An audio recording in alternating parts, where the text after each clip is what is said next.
Mary from Hope Surrogacy in Madison, Wisconsin. I'm Brent. I also work at Hope, but I'm based in Minneapolis. Brent is the host of our podcast. If you want to listen to it, you can link to it through our website at hopesurrogacy.com podcast. You can also find it on iTunes. Brent is a former client of mine, and he and his husband had a baby daughter, Phoebe, in November of 2017. They're expecting their son in June of this year. And Brent was working and traveling a lot, and after he had Phoebe, he said, I think I want to do a podcast, because when I start, well, I'm going to let you tell a story. Oh my goodness. Yeah. When we started looking into surrogacy it would have been January of 2016 when we met Mary. And I don't know what you guys have experienced. We didn't go to a conference like this. And on the internet, it's kind of hard to find good information. It's hard to find information that feels real and authentic, and especially I think because surrogacy in general and the lives of gay men creating families has been in the shadows for a really long time.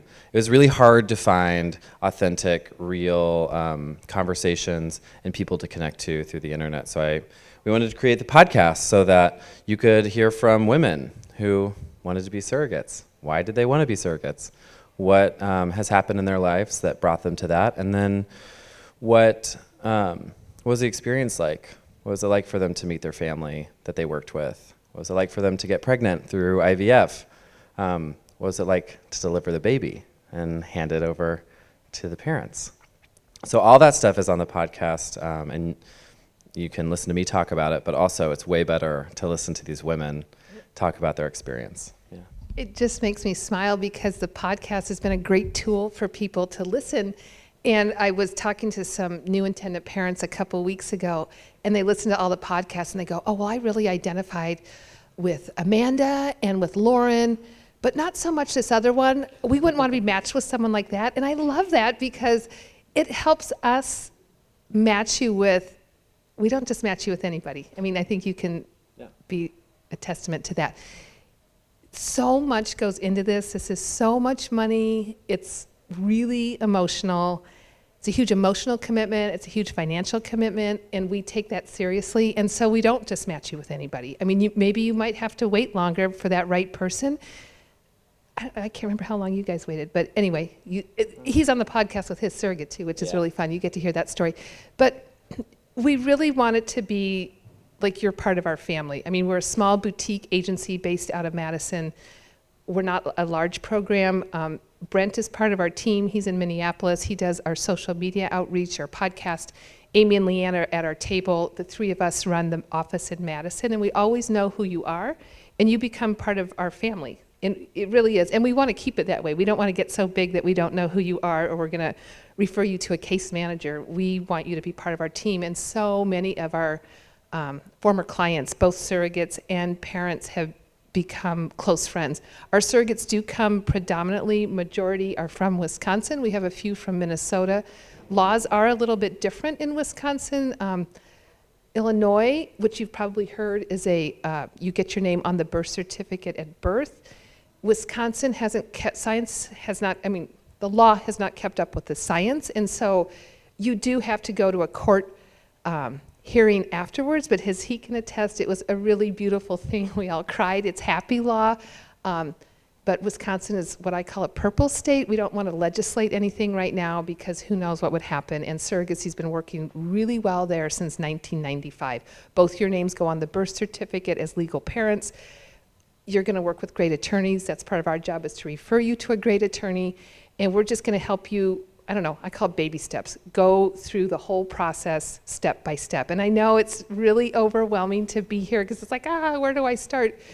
But that's what we help you with. And I invite any of you to call us anytime. There's no obligation, but we just want you to move forward in this process in a safe, professional, and caring way. And Brent and I were just in New York. Season 2 of our podcast is going to be intended parents telling their story. And they're varied. In fact, we're going to have Sherman.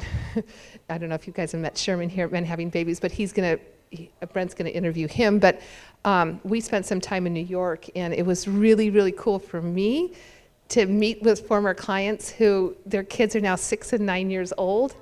And it's just fun to be part of that journey. It's really cool. And then Brent got to be part of that too. So, anything else? Oh, yeah. Well, I was going to say, we don't have a lot of time in this room.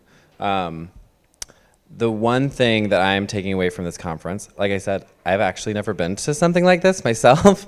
And I've been working with the team for a year. And the thing that I'm taking away from this side of things is to be able to look at men like you and men at this conference and think, personally, this is really special. It's like really, really cool to look out at other guys who want to be dads and are going to go through all of this sometimes really difficult stuff, certainly very emotional stuff, so that they can build families. It's a really cool time to be us right now and to have these opportunities. And I'm just really proud that you're all here and you're all doing this. It feels crazy and big, but the truth is you're going to get through it, and you're going to have babies in your arms and at your houses, playing in your living rooms.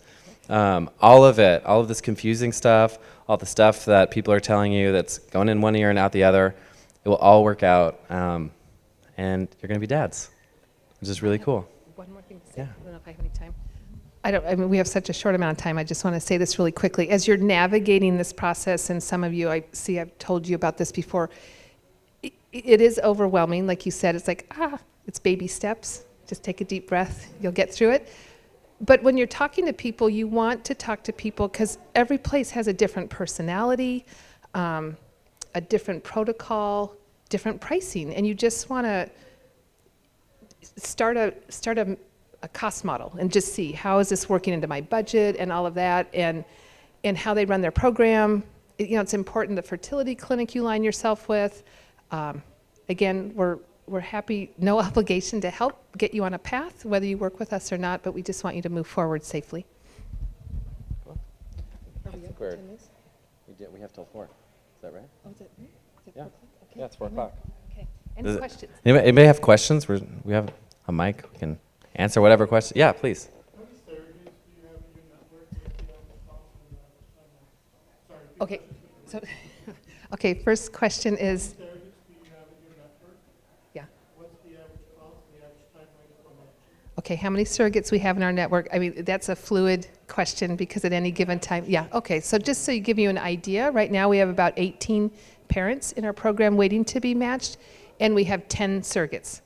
So we tell people the average wait time, depending, is about 6 months, but it's funny, we have a single mom who's been waiting in our program since December 2017, and we interviewed parents 2 weeks ago who are already matched. So there's a wide variety.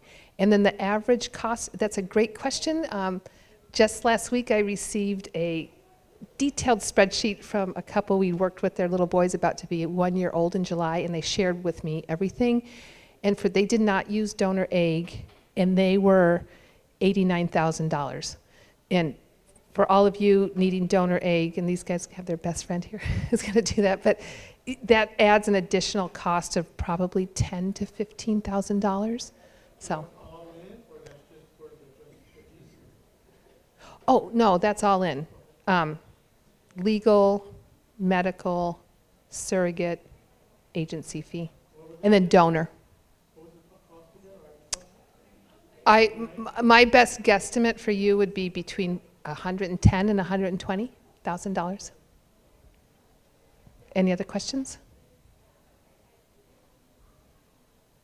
If anybody wants our cost model, which kind of helps, I didn't bring our brochure, but our brochure has a little wheel that kind of shows you the process that's helpful. You can also find it at hopesurrogacy.com.